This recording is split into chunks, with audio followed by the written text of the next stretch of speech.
Hello, जय Hind and welcome all. I hope आप सभी बहुत अच्छे होंगे। तो आइए शुरू करते हैं वोकैबुलरी का सेशन 6 और देखते हैं हमारा पहला वर्ड। ये हमें दिया गया है रेप्लेनिश। ये एक वर्ब है। इसका मतलब होता है कोई चीज़ जब पहले खत्म हो गई हो, अब हम उसको भर के वापस पहले जैसा बनाते हैं। तो इसको हम कहेंगे fill something that had been previously emptied. ठीक है, अब हमारे पास इसके सिनोनिम हम देखते हैं। रियूवनेट, रिफ्रेश, रिफिल और रिसस्किटेट। इस रिसस्किटेट का मतलब है पुनर्जीवित करना, पुनर्जीवित करना। और जो हमारे पास ये रेप्लेनिश है, इसका हिंदी मीनिंग होता है परिपूर्ण करना, वापस परिपूर्ण करना। ठीक है, इसके सेंटेंस एग्जांपल हमारे पास है। Food stocks were replenished by with imports from abroad.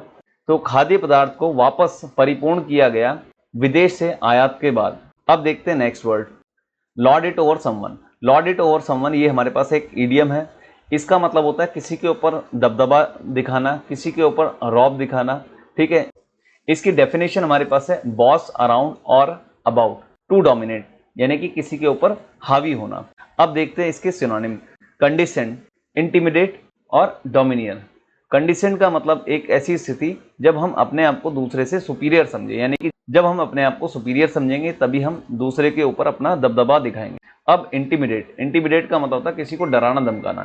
डराते धमकाते हम तभी है जब हम किसी के ऊपर अपने आप को डोमिनेट करते हैं। ठीक है, डोमिनियर, यहाँ पर इसका सीधा सीधा मतलब यही है कि हम अपने आप को जब डोमिनेट करते हैं दूसरे के ऊपर।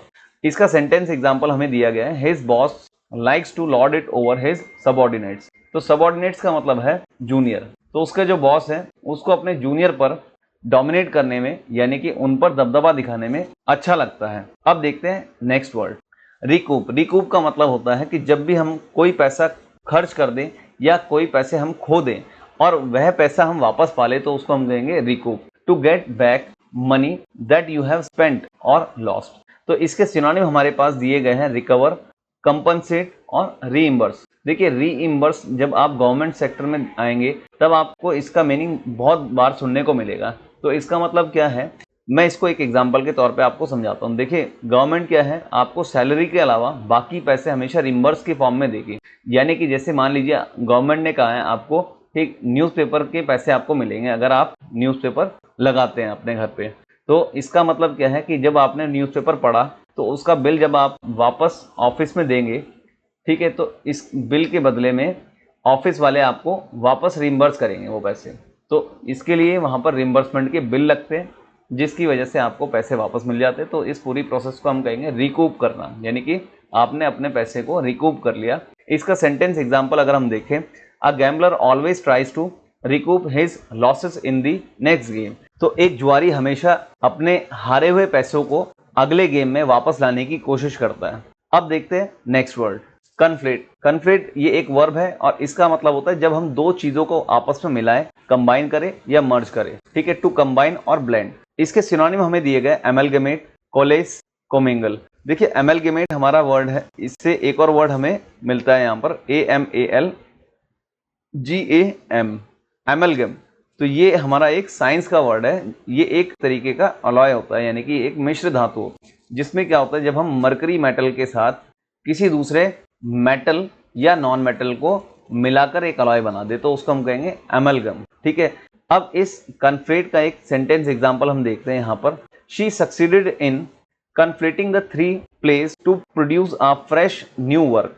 वह 3 कहानियों को मिलाकर एक नई कहानी बनाने में कामयाब रही। ठीक है, अब यहाँ पर ये जो सक्सीड आप देख सकते हैं, सक्सीड का मतलब होता है कामयाब होना। ठीक है, सक्सीड के साथ आपने ये ध्यान रखना है कि इसके साथ प्रेपोजिशन हमेशा हम इन यूज करेंगे और इसके बाद हमेशा वर्ब की ING फॉर्म यूज की जाएगी। अब देखते हैं हमारा नेक्स्ट वर्ड, लैम्पून। लैम्पून का मतलब होता है किसी को हम स्ट्रांगली क्रिटिसाइज करते हैं इन अ ह्यूमरस वे। जैसे आप देख सकते हो कि स्टैंड अप कॉमेडियन पॉलिटिशियंस को बहुत क्रिटिसाइज करते हैं अपने जोक्स में। इसके सिनोनिम हमारे पास दिए गए हैं, रिडिक्यूल, सटायर, मॉक और कैरिकेचर। कैरिकेचर का बेस्ट एग्जांपल अगर आपको देखना है तो आज तक न्यूज़ चैनल पे आपने देखा होगा, एड ब्रेक्स के दौरान वहां पर पॉलिटिकल पर्सनालिटीज के कार्टून्स आपको बने हुए वो दिखाएंगे। वीडियो एक या 2 मिनट का होता है वो, तो उसको हम कैरिकेचर कहते हैं। जब भी किसी व्यक्ति का हम इमेज बना दे कार्टून की फॉर्म में तो उसको हम कहेंगे कैरिकेचर। ठीक है, यानी कि ये फन वे में हम रखते हैं और समहाउ हम वहां पर कुछ क्रिटिसाइज करते हैं उस पॉलिटिकल पर्सन को और कुछ मैसेज देने की कोशिश करो। तो इसका सेंटेंस एग्जांपल हमें दिया गया है, Sam wrote a harsh lampoon of the politician and sent it to the news. Sam ने हार्श लैम्पून लिखा नेता के बारे में और उसको न्यूज़पेपर में भेज दिया। अब हम देखते हैं एक छोटा सा टेस्ट। आप इस टेस्ट पर नजर लगाइए, इसको पॉज करके एक बार खुद से सॉल्व करने की कोशिश कीजिए, फिर हम इसको सॉल्व करेंगे। अब देखते हैं question number 1, synonym of reimburse. Reimburse का मतलब हमें जो हमने पैसा खर्च किया है या हमने खोया है उसको जब वापस पाने को हम कहते हैं रीइंबर्स। ठीक है, तो इसके हमारे पास 4 ऑप्शन दिए गए, स्क्वांडर, स्टिंजी, फोर्टिफाई और रीन्यूमरेट। तो हमारे पास इसका सही जवाब है रीन्यूमरेट। ठीक है, क्योंकि फोर्टिफाई का मतलब होता है किसी चीज को स्ट्रेंथन करना, तो ये इसका सिनोनिम नहीं है। स्टिंजी का मतलब होता है कंजूस। अब देखिए स्टिंजी को याद करने का तरीका आप देखिए, जो लोग कंजूस होते हैं वो 150 रुपए की रेड बुल ना पीकर 20 रुपए में स्टिंग पी लेते हैं। तो जो स्टिंग पीने वाले होते हैं वो स्टिंजी होते हैं, यानी कि वो लोग कंजूस होते हैं। स्क्वांडर का मतलब होता है खर्चीला, जो अपने पैसों को बर्बाद करे, अत्यधिक खर्चा करे। अब देखते हैं क्वेश्चन नंबर 2, एंटोनिम ऑफ कन्फ्लेट। कन्फ्लेट का मतलब होता है जब हम 2 या 2 से अधिक चीजों को आपस में मिला देते हैं। अब इसके 4 ऑप्शन हमारे पास है, डिसजॉइन, क्रेस्टफॉलन, कोमिंगल और एमेलगेमेट। तो आप देख सकते हैं ऑप्शन ए डिसजॉइन, यानी कि जब हम 2 चीजों को अलग करते हैं, यानी कि ये इसका बिल्कुल सही जवाब है। अब देखते ऑप्शन बी, सी और डी के क्या क्या मीनिंग है। क्रेस्टफॉलन का मतलब होता है हताश, निराश, उदास, यानी कि इसको हम डिजेक्टेड भी कह सकते हैं। ठीक है, तो ये इसका गलत जवाब है। कोमिंगल यानी कि 2 चीजों का आपस में मिलाना, तो ये भी इसका एंटोनिम नहीं है। एमलगेमेट, जब हम 2 चीजों का आपस में मिला दें तो उसको हम कहते हैं एमलगेमेट, तो ये भी इसका एंटोनिम नहीं है। अब देखते हैं क्वेश्चन नंबर 3, सिनोनिम ऑफ लैम्पून, यानी कि ये एक तरीके का हमारे पास क्रिटिसिज्म है। लैम्पून का मतलब क्रिटिसिज्म होता है। तो हमारे पास 4 ऑप्शन दिए गए, अक्लेम, फ्लैक, स्लॉथफुल और अडेप्ट। तो अक्लेम का मतलब होता है प्रेज, तारीफ।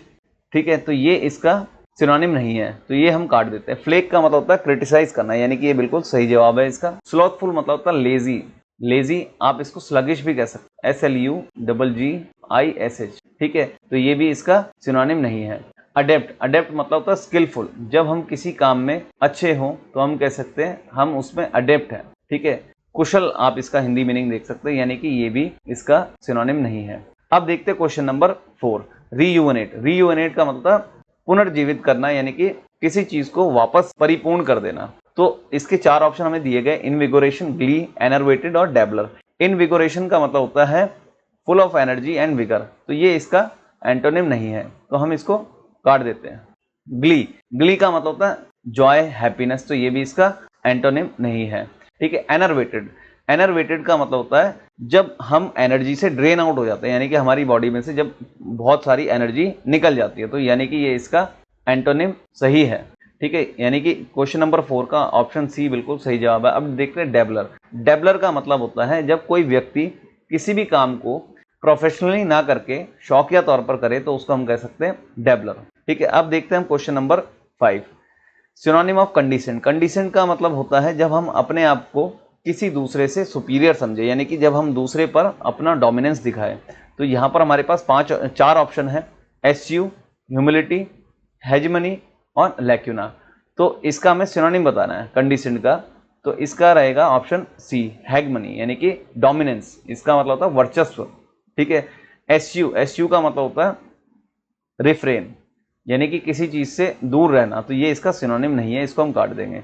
ह्यूमिलिटी यानी कि जब हम सौहार्दपूर्ण दूसरे के साथ रहे, यानी कि हम दूसरे को अपने से नीचा ना समझे, ना ही हम अपने को दूसरे से ऊपर समझे, उसको हम कहते हैं ह्यूमिलिटी। यानी कि ये ह्यूमिलिटी कंडीसेंट का एंटोनिम हो सकता है, लेकिन हमें पूछा गया है यहाँ पर सिनोनिम, तो ये इसका गलत जवाब है।